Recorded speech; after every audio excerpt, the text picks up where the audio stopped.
It's October again. Night of ghosts and zombies and vampires. More importantly, zombies. And it is a evening suffering Halloween this October. Kicking it off with another episode of The Show Without a Name, Halloween edition. What I'm discussing today is scientific reasons or facts why the zombie apocalypse could potentially happen.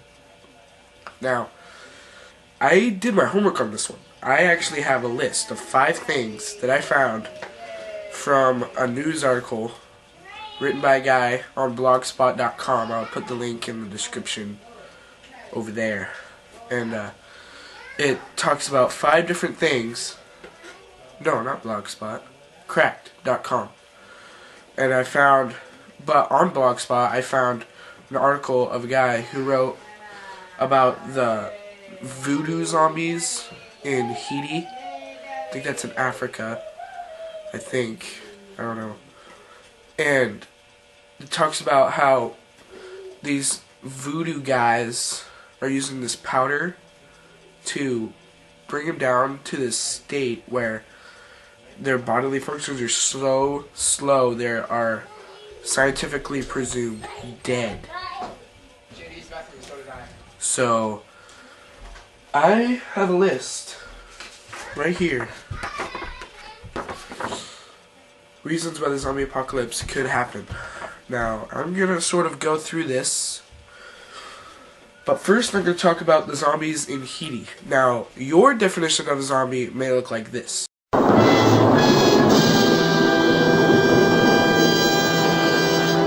Yeah, pretty much. But the zombies in Haiti look more along the lines of this. A little more human.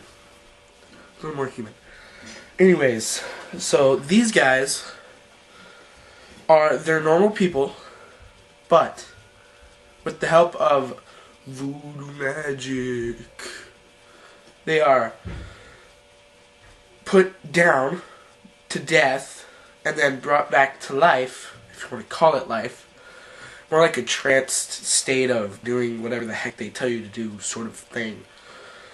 And then once they are given this powder, I forget what it's called. I'll put the link to the story in the description later on. But they're given this powder and they're brought back to life. Well, not brought back to life. They were never dead, actually.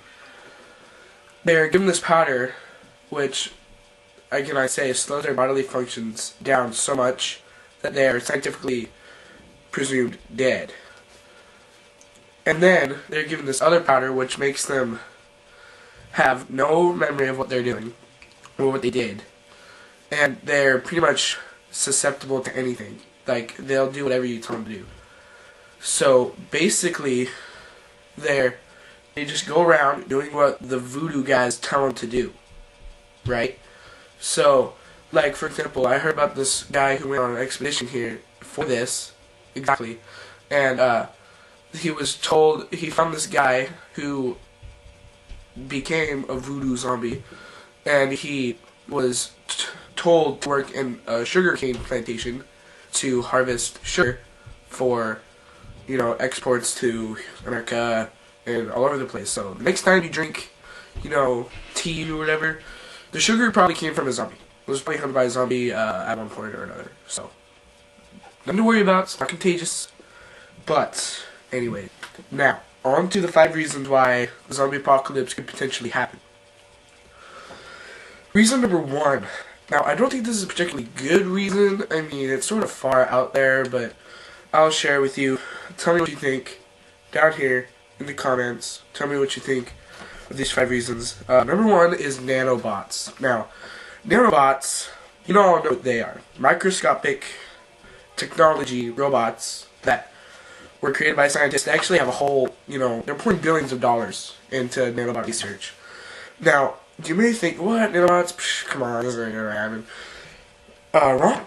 They actually created the first nano cyborg by fusing a virus with a nanobot, and it was able to survive.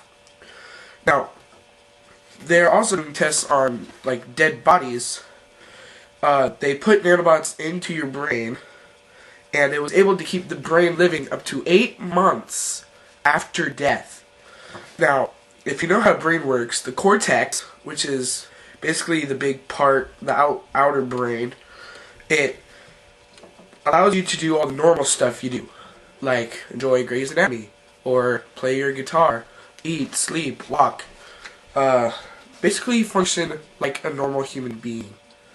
Now, when nanobots work, it doesn't control the cortex, it controls the brain stem, which allows you to eat, sleep, and walk around shambled, with your arms outstretched.